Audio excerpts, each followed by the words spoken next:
मेरा नाम आयशा है और मेरी उम्र 19 साल है। मेरी शादी को अभी सिर्फ 3 महीने हुए हैं। जब मैं मैके में थी तो सपने बहुत बड़े-बड़े देखती थी। सोचा था मेरा पति लंबा चौड़ा, मजबूत और इतना रोबदार होगा कि दुनिया की कोई भी मुश्किल मुझे छू भी नहीं पाएगी। लेकिन जब शादी हुई और पहली बार मैंने अपने पति को देखा तो जैसे मेरे सारे सपने बिखार गए। वो बहुत दुबले-पतले थे, जैसे हल्की सी हवा भी उन्हें उड़ा ले जाए। शादी की पहली रात जब उन्होंने मेरे सामने सर झुका लिया और धीरे से कहा, "आयशा, मैं जानता हूँ तुम मुझसे खुश नहीं हो, लेकिन मैं पूरी कोशिश करूँगा कि तुम्हें कभी शिकायत ना हो।" तब मैं चुप रही।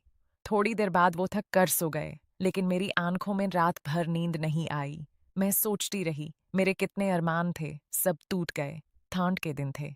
सुबह-सुबह कोहरा पूरे गांव को सेफ चदर ओढ़ देता था। मैं उठकर आंगन में आई तो देखा मेरा जेठ जी लकड़ियां फाड़ रहे थे। उनका शरीर बहुत मजबूत था, ऊंचा कद, चौड़े कंधे और वो हल्की सी शॉल सिर्फ ओढ़े हुए थे जबकि मेरा पति रजाई में लपेटा बैठा था।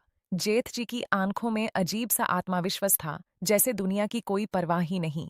मुझे ना चाहते हुए भी उनकी तरफ देखते ही रह गई। जल्दी से नाजरें झुका कर मैंने रसोई की तरफ बढ़ गई, लेकिन दिल में कुछ अजीब सा एहसास उमड़ने लगा था।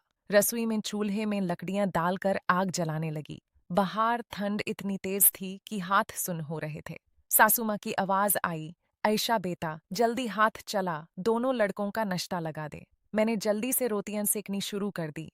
थोड़ी देर बाद दोनों आंगन में बैठ गए। मैं चुपके से झांक कर देखा। मेरा पति रजाई लपेटे हुए और जेठ जी सिर्फ हल्की शॉल में। उनकी मजबूत उंगलियां जब रोटी तोड़ रही थी, मेरी नजर वही अटक गई। दिल में एक खिंचाव महसूस हुआ जो मैं समझ नहीं पा रही थी। दिन गुजरते गए, ठंड और बढ़ती गई। एक दिन ससु माँ ने कहा, "बहुत ठंड है अयेशा, बाहर से लकड़ियां उठा ला, वरना चूल्हा ठंडा पड़ जाएगा।" मैं चुपचाप बाहर निकली। लकड़ियों के पास पहुंची तो हाथ लगाते ही जैसे बिजली सी लगी। तभी पीछे से भरी आवाज आई, "रहने दो, मैं उठा देता हूँ।" मैं चौंक कर पीछे मुड़ी। वो मेरे जेठ जी थे। बिना कुछ कहे उन्होंने लकड़ियों का भार उठाया और कंधे पर रख लिया। उनके चेहरे पर एक शिकान भी नहीं थी। "अंदर चलो," उन्होंने संक्षेप में कहा। मैं उनके पीछे पीछे चाली। उनकी मजबूती, उनकी घानेरी आवाज, सब कुछ मेरे अंदर तक हिला गया था। रासुई में लकड़ियां रखते वक्त उनकी बाहों की नासें उभर आई थी। मुझे ना चाहते हुए भी उन पर नजर पड़ गई। इस बार उनकी आंखें भी मुझ पर थी, जैसे बिजली का झटका लगा। मैंने जल्दी से नजरें झुका ली, लेकिन अंदर से बेचैन होने लगी थी। शाम को मेरी जेठानी आई। वो मेरे पास बैठ गई और धीरे से बोली, "क्या सोच रही हो आयशा? कुछ छुपा रही हो मुझसे?" मैंने जल्दी से मना किया। उन्होंने मुस्कुराते हुए कहा, "तेरा पति दुबला है, जेठ मजबूत, लेकिन ताकत सिर्फ शरीर में नहीं होती बेटा, दिल और दिमाग में भी। तेरा पति उसमें किसी से कम नहीं।" फिर उन्होंने बताया कि जेठ जी पहले बहुत हंसमुख थे, लेकिन उनकी पहली संतान नहीं बची। उस हादसे के बाद वो बड़ाल गए। उनके चेहरे की सख्ती के पीछे एक गहरा दाग छुपा था। उस रात बहुत ठंड थी। मैं कमरे में करवटें बडाल रही थी। आंख बेंड करते ही जेठ जी का चेहरा, उनकी गहरी नजरें, उनकी मजबूत बाहें, सब सामने आ जाता। मैं खिड़की के पास गई। बाहर चांदनी में आंगन चमक रहा था। तभी मैंने देखा, वो ओसारे में खड़े थे, सोच में गुम। उनकी नजर मुझ पर पड़ गई। मेरी सांसें रुक सी गई। मैं हटना चाहती थी, लेकिन उनकी आंखें मुझे रोक रही थी। दिल जोर जोर से धड़क रहा था। हाथों में पसीना आ गया था ठंड में भी। मैंने पर्दा गिरा दिया, लेकिन नींद को संडोर थी। अली सुबह मैं उठी तो जेठानी मुस्कुराते हुए बोली, "रात भर जेठ बाहर खड़े थे इस ठंड में, मतलब समझ रही हो ना?" मेरा दिल धड़क उठा। क्या उन्हें कुछ पता चल गया था? दिन भर मैं खुद को बिजी रखती, लेकिन मन बार बार उन्हीं पलों में अटक जाता। एक दिन जेठ जी ने मुझे लकड़ियां लाने के लिए साथ भेजा। रास्ते में खामोशी थी, लेकिन खामोशी में भी बहुत कुछ कह रहा था। "बहुत ठंड है ना?" मैंने धीरे से कहा।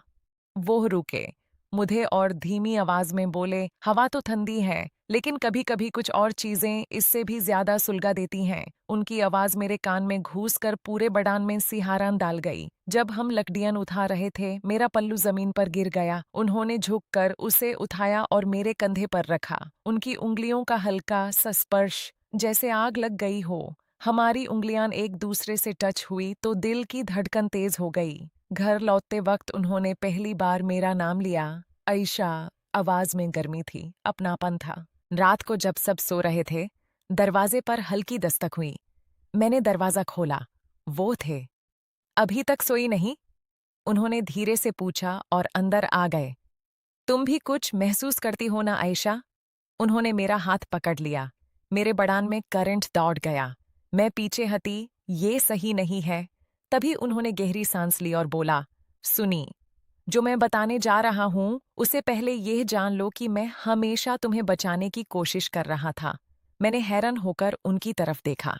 हमारे घर पर पहले से ही कुछ लोगों की नजर थी। पुरानी दुश्मनी। तेरा पति बहुत कमजोर है, उसका दिल कमजोर है। उसने मुझे कहा था कि अगर वो कुछ हो गया तो मैं तुम्हें संभालूं। मैं तुझे दूर से देखता था ताकि तू अपने पति की असली ताकत समझ सके, जो शरीर में नहीं उसके दिल में है। लेकिन मैं खुद फंस गया इस एहसास में। फिर भी मैं रोक रहा था खुद को, क्योंकि ये घर, ये रिश्ते सबसे बड़े हैं। उस पल मुझे सब समझ आ गया। वो जो रातों की बेचैनी, वो नाज़रें, वो चुप्पी, सब कुछ मेरी हिफाजत के लिए था। मेरा पति जो इतना चुपचाप रहता था, वो भी जानता था सब। उस रात मैं रो पड़ी। दर्द था, एहसास था और एक गहरा सबक भी। उसके बाद मैंने अपने पति के पास बैठकर उसका हाथ थामा। उसने धीरे से मुस्कुराते हुए कहा, अब समझ आया ना आयेशा, ताकत बाहर से नहीं, अंदर से आती है। जेठजी दूर खड़े मुस्कुराए।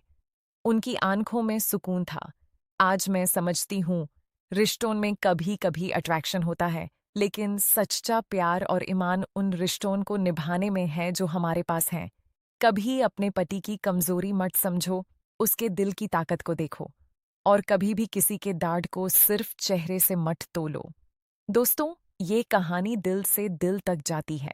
अगर आपको पसंद आई हो तो वीडियो को लाइक जरूर कर देना, एक प्यारा सा कमेंट जरूर लिखना और चैनल को सब्सक्राइब कर लेना ताकि ऐसी इमोशनल फैमिली स्टोरीज आप तक रोज पहुंच सके। अपना ख्याल रखना, अपने रिश्तों का ख्याल रखना। अल्लाह आप सबको खुश रखे।